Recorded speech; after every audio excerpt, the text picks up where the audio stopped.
સતગુરુ નીતિન સાહેબ આ સત્સંગમાં સમજાવી રહ્યા છે. કબીર સાહેબની વાણી છે. 5 તત્વ ગુણ 3 લગ અનહદ સુન પ્રયાન, ગુપ્ત મતા है संत को बड़भागी कोई जान.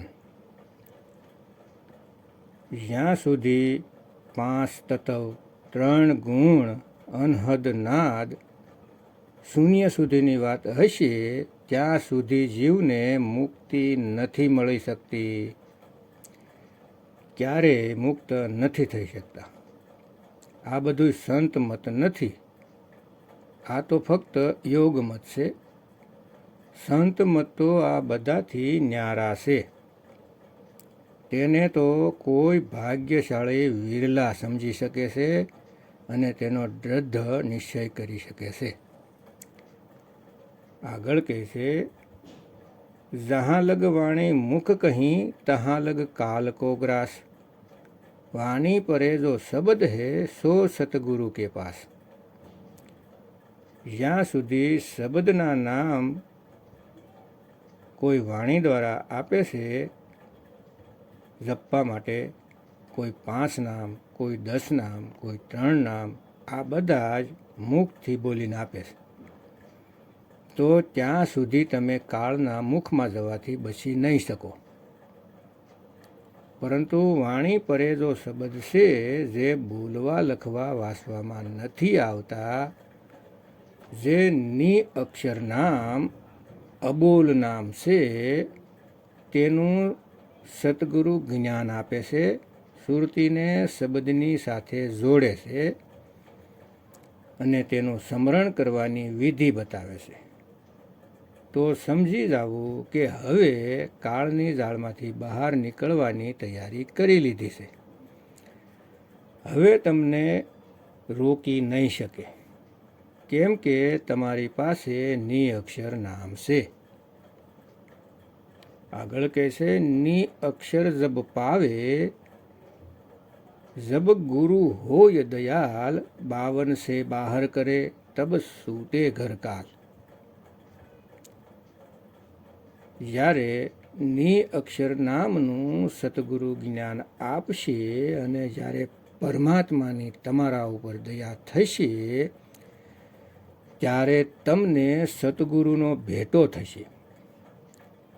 ત્યારે તમને તે ની અક્ષર નામ પરમાત્માની દ્વારા ભેટ કરવામાં આવશે ગુરુના આશીર્વાદથી. ત્યારે તમે જાણી શકશો કે ની અક્ષર શું વસ્તુ છે જે 52થી પરે છે. 52 से बाहर करे तब सूटे ઘરકાલ. જ્યારે 52થી ગુરુ બહાર કરશે ત્યારે તમે આસાનીથી નીકળી શકશો.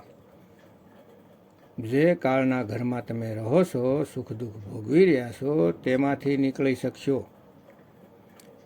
મંત્ર યંત્ર ભ્રમજાલ હે અકલ ઉકલ સે થાપ, નામ ની અક્ષર શબ્દ હે સુરતી નીતિ સે દાન. અહીંયા બિલકુલ ક્લિયર કરી દીધું કે જંતર મંતર તંતર આ બધું ભરમજાળ છે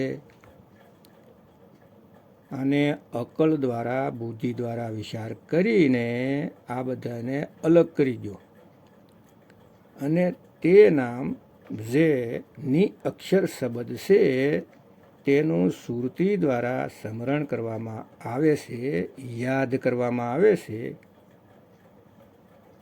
પણ જ્યારે પણ આપણે નામની વાત આવે એટલે ઓટોમેટિકલી જાપ લગાવી દઈશું, પણ તે જાપ નથી હોતા.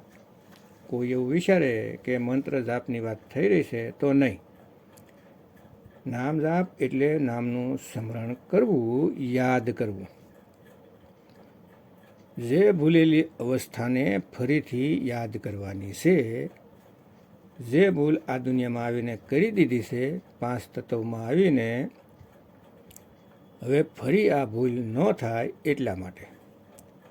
નહીતર તમે 84માં ચાલ્યા જશો, કોઈ બસાવવાવાળું નહીં મળે. આગળ કહેશે, કાલ પ્રબલ સિર પર ખડા, રેન દિવસ કા સોટ, અહંકાર અસવાર હે બસી હે કિસકી ઓટ. એટલે કે તે બળવાન કાળ બધાની માથે ઊભો છે. ક્યારે મોત આવી જાય કાંઈ ખબર નથી. પછી દિવસ હોય કે રાત હોય એ ક્યારેય નથી જોતો.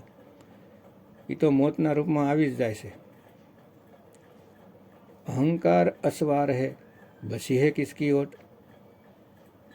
એટલો બધો અહંકાર ભરેલો છે જીવોની અંદર કે એવું કહે છે કે ગુરુ કરવાની જરૂર નથી, હું જ ગુરુ છું, અમને પૂછો, અમારા ઉપર આત્માની કૃપા થઈ ગઈ.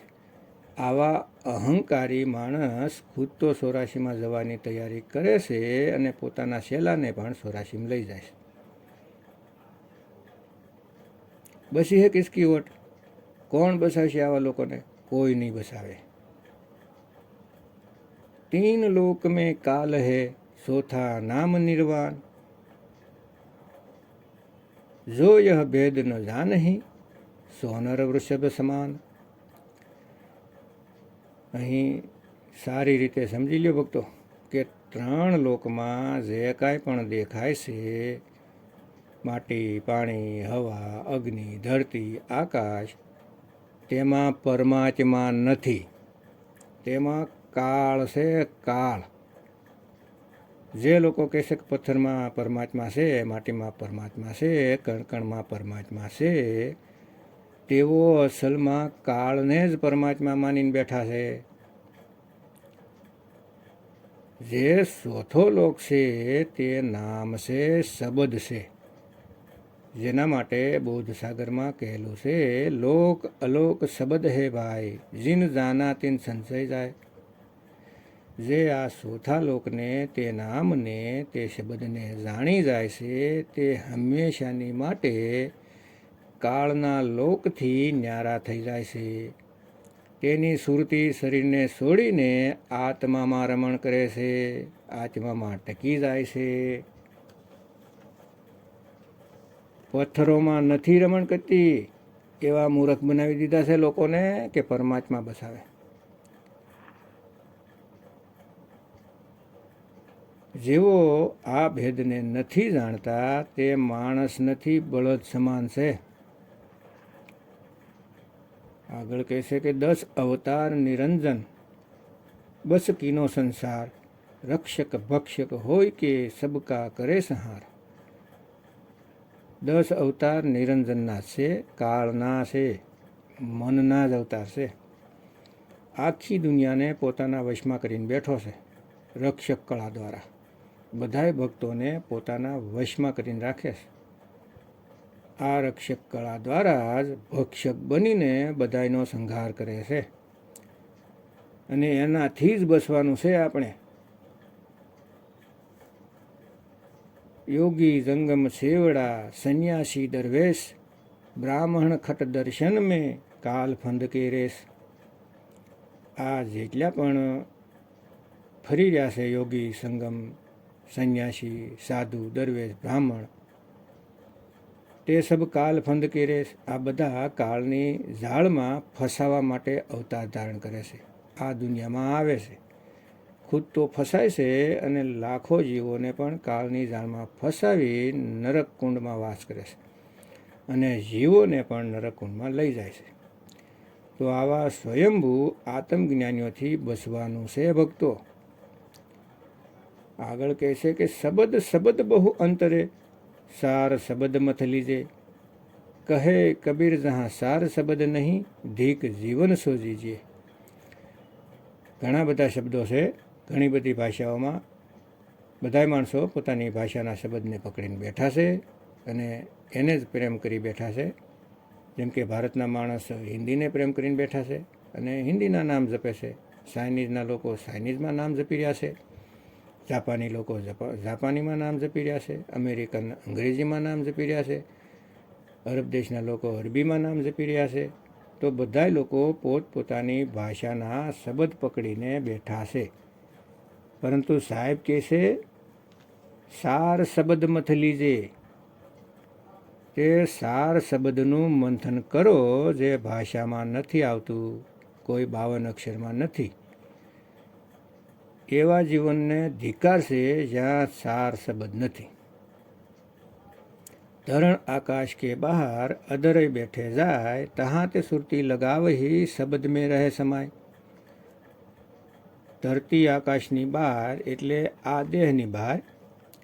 तीन लोक है देह में, रोम रोम में धाम। सतगुरु बिन न पाइए, सार शब्द निज नाम। सार शब्द वगर, निज नाम वगर કોઈ પણ શરીરથી ન્યારું થઈ શકતું નથી. તો તે સાર શબ્દ ક્યાં છે? અધર ही બેઠે જાય, એટલે કે અધરમાં. परम पुरुष अधर तार है, अधर तार के आगे, अरे इसके आगे कौन बतावे, सभी शब्द में पागे. બધા જ શબ્દોમાં ફસાઈને બેસી ગયા. साधु सिद्ध त्रिदेव आदि सब 5 शब्द में अटके, मुद्रा साध रहे घट भीतर, फिर औंधे मुँह लटके. आ 5 मुद्राओनी साधना करता करता प्रकृतिनो जे अनुभव थयो तेने सत्य मानीने एमां ज फसाईने रही गया. आजकाल मोटा मोटा पंथ आ 5 मुद्राओ करावीने तमारुं जीवन नष्ट करी दे छे. आ 5 मुद्राओमां जे उन्मुनी अवस्था छे ते दशम द्वारने मेळवीने तेने ज संतमत समजीने तेमां ज भरमाईने आगळना जन्ममां चाल्या जाय छे अने आ मानव शरीरने बर्बाद करी ले छे. धरण आकाश के बाहर अधर ही बैठे जाए, तहाँ ते सुरती लगाव ही शब्द में रहे समाय. ते अधर द्वीप में तमे सुरती ने लगावशो, तेमां वास करशो, ते शब्द में समाय जशो. ज्यांथी छूटा पड्या हता त्यां फरीने समाय जशो अने तेने ज मुक्ति कहेवाय छे. वहाँ जाओगे जब तुम शुद्ध रहे न यह देह, 5 तत्व गुण 3 नहीं, ऐसा शब्द विदे. જ્યારે તમે ત્યાં જશો ત્યારે તમને આ દેહની ભાન રહેશે નહીં. 3 લોકથી ન્યારા શબ્દમાં જ્યારે સમરણ પાકું કરી લેશો તેમાં સુરતી ટકી જશે અને 5 તત્વ 3 ગુણના દેહમાંથી નીકળીને શબ્દમાં સમાશો ત્યારે આ દેહનો કાંઈ ખ્યાલ રહેશે નહીં. હંમેશા હંમેશા માટે દેહ છૂટી જાય એવો તે શબ્દ વિદેહ છે. ભક્તો વિદેહ, કબીર સાહેબ વિદેહ છે વિદેહ. એ તો જ્ઞાન સમજાવવા માટે શરીર ધારણ કરે છે. જેમ કે કોઈ યુદ્ધ લડવા જાય છે તો અસ્ત્ર શસ્ત્ર ધારણ કરે છે અને યુદ્ધ સમાપ્ત થઈ જાય એટલે ધારણ કરેલા અસ્ત્ર શસ્ત્ર ઉતારી દે છે. એવી રીતે કબીર સાહેબ વિદેહ છે. જ્યારે ધરતી પર આવીને જ્ઞાન સમજાવીને કાર્ય પૂરું કરીને પાછા વિદેહ રૂપમાં થઈ જાય છે. તો ભક્તો, આ માનવ જન્મ ફરીથી નહીં મળે. વિવેક જગાવો. સતગુરુ નીતિન સાહેબના સત્સંગ સાંભળો. ન સમજાય તો વારંવાર સાંભળો અને વિવેક જગાવો. વિવેક જાગશે તો જ ખ્યાલ આવશે સત્યનો અને તમારા જીવનનું કલ્યાણ કરો. જય ગુરુ નીતિન સાહેબ, જય ગુરુ વૈરાગપતિ સાહેબ, જય ગુરુ મદનપતિ સાહેબ, જય જય મુક્તિના દાતા કબીર સાહેબની જય.